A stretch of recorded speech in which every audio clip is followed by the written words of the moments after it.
সারাদিন রোজা রাখার পর ইফতারে লেবুর শরবত যেন এক প্রশান্তির নাম। সেই লেবুই এখন বাজারে অস্বস্তির কারণ। প্রতি বছর রমজান মাস আসলেই হঠাৎ বেড়ে যায় লেবুর দাম। বর্তমান ঢাকার বাজারে লেবুর হালি 40 টাকা থেকে শুরু করে 120 টাকা পর্যন্ত, যা কদিন আগেও ছিল 20 টাকা থেকে 40 টাকা। বিক্রেতারা বলছে উৎপাদন কম, তাই আমদানি কম। অন্যদিকে ক্রেতারা বলছে বাজার সিন্ডিকেটের কারণেই বেড়েছে লেবুর দাম। যেহেতু এখন রমজান চাহিদা বেশি, এখন একটু এটার দাম একটু বেশি থাকবে। রোজা আসলে লেবুর দাম রোজার আগের থেকেই বেশি, আর এখন তো রমজানের চাহিদা একটু বাড়ছে, এখন আরো বাইরে গেছে। যে পরিমাণ আসলে লেবুর বাজারে চাহিদা, এই পরিমাণ লেবু আসে না।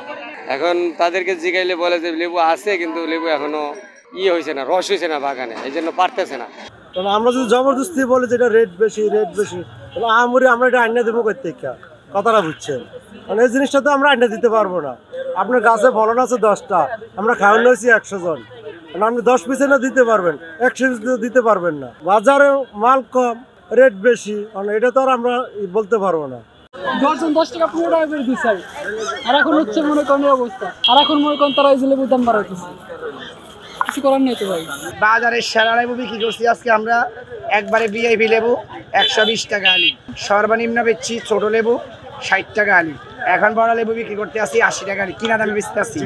80 টাকা আলি কিনে আমার বেচছি 120 টাকা, এখন কিনা দামে লাগাই দিচ্ছি, তাহলে এখন লাভ করতেছি না। এত রিকোয়েস্ট করলাম 10টা টাকা পর্যন্ত কম রাখলো না, 80 টাকা একদম 80 টাকাই। মানে এটা হচ্ছে কি একদম কি বলে হাত ছোঁয়ার বাইরে হয়ে যেতেছে, এত দাম। এটা আমাদের কেনার নাগালের বাইরে ভাই, সাধারণ জনগণের এগুলো কেনার নাগালের বাইরে।